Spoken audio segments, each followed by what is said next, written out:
Hello everyone, this is a video presentation from Public Finance module of NUS. The theme of this presentation is about government does better than private sectors in public goods. Hope you guys enjoy this video. There are gonna be 3 parts of this presentation. Here goes the first part, introduction. Our team find out that America has always relied on private sectors and a free market to provide some public goods. As you can see from this following picture, our beloved Statue of Liberty is really sick because of the private sectors. The reason is relying on private sectors is not always the most efficient way when it refers to some public goods like health insurance and retirement security and so on. So the government intervention becomes really important. For health insurance, compared to other countries like Japan, UK, or Singapore, America now relies more on private sectors, resulting in incredible inefficiency and high costs.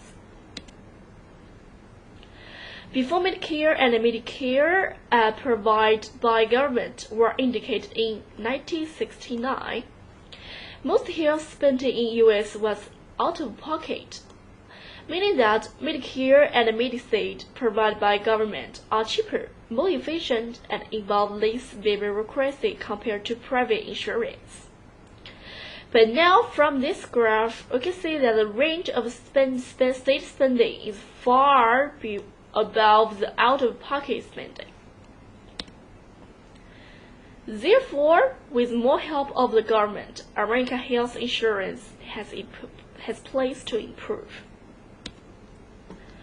For retirement security, situation is also not good.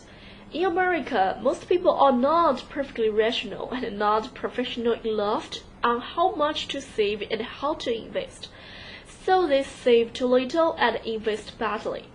From the first graph, we can see that all 3 saving rates, net private saving, net national saving, net government saving, are all decreased.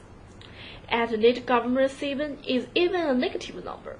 The second paragraph shows that for those low-income workers, this one and this one, they mostly depend on Social Security to survive their life.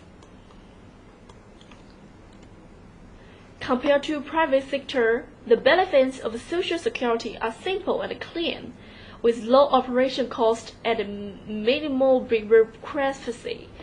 From 1967 to 2012, the average monthly Social Security benefit is increased a lot. Even though the workers to beneficial ratio were increased from the graph, and they're gonna be 2.2 to 1 in 2030, but now the Social Security provided by government is not big enough, and the privatized retirement schedule work bad. So the Social Security needs to expand it. The second part, case 1. In case 1, we are going to talk about the Shiyun pension system. On the 1980s, the Shiyun government replaced the traditional pension system, pay-as-you-go system, with one based on private retirement accounts. In Shiyun's new pension system, Shiyun workers contribute about 12.5% of wages to the old age, disability, and the survivorship program, and most of it goes to personal accounts. Workers' contributions are managed by for-profit private institutions and a gate investment bank. Here are 3 features of Shiyun's new pension system. First is Shiyun's private retirement accounts do not allow withdrawal before retirement. And if you retire earlier, account balance must be large enough to generate an income stream. The withdraw-receive benefits program withdrawals are from accounts, annuity, or combination of the two. Here are still some problems of this privatization pension system. Firstly is private accounts do not provide universal coverage, and about 40% of workers are not contributing. The second is the commission and administrative costs end up. At retirement, the individual will find that more than a fifth of the potential accumulation was diluted by administrative fees and commissions. Lastly, it is bad for the low-income workers. For minimum wages workers in the pension system, they contribute 70% of their wages to private accounts, so they can get guaranteed pension benefits after retirement. However, reaching this level of income replacement will be almost impossible for minimum wages workers in the pension system. Then, in March 2008, Shiyun government started to reform its pension system. From July 2008, the government fiscal is spending $2 billion every year to ensure every retiree can receive 125 per month pension. Next is case 2. Case 2 is about the competition between government and private sectors in providing health insurance.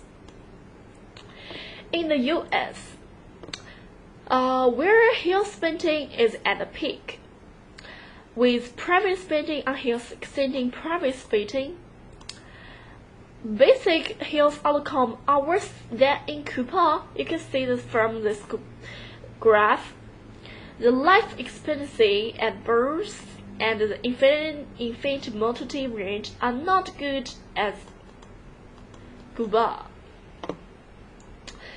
where the rate of private spending on healthcare is much less. This graph shows that the total expenditure on per capita in USA is so high compared to other normal countries. In USA, 30 cents of every medical dollar goes to unnecessary healthcare, deceitful paperwork, fraud, or other waste. Most of the waste comes from unnecessary services, excessive administrative costs, and inefficient delivery of care. Let's see how things go in British. There is a program called Pennywise and Pennyfoolish.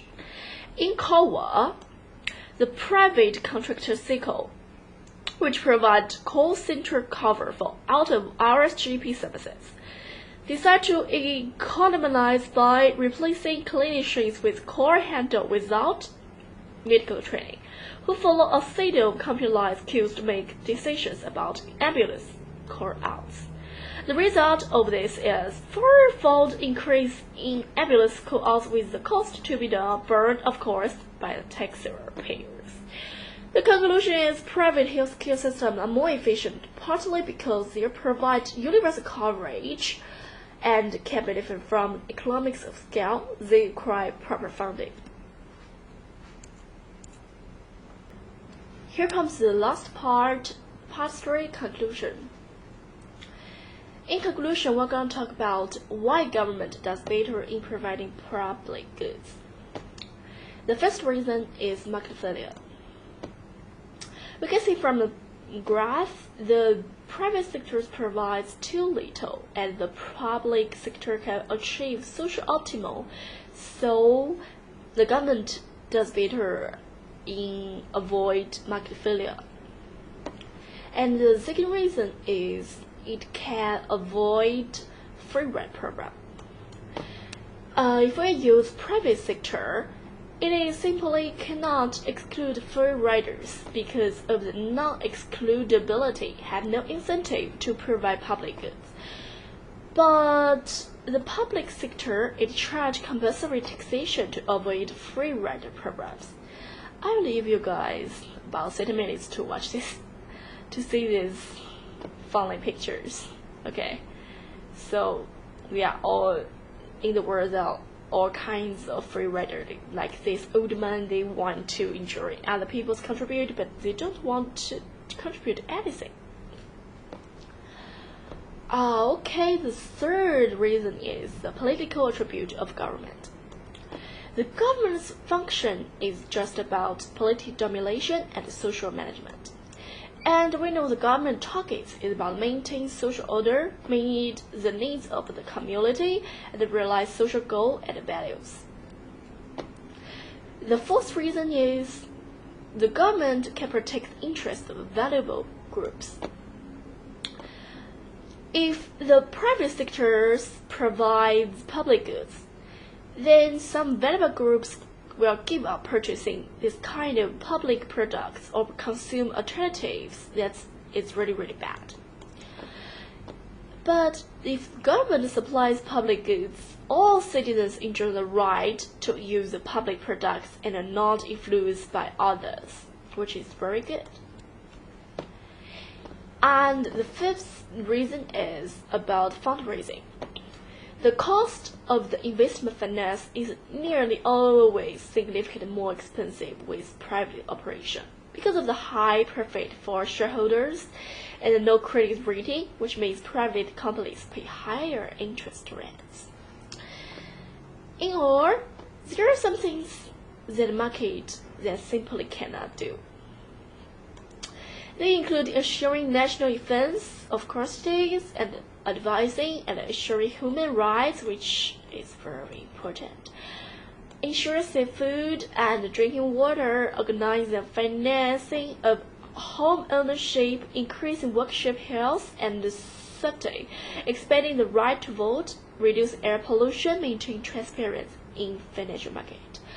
Okay, this is all 6 reasons about why government does better in preventing public goods. Here is the end of our presentation. Hope you guys enjoy this video.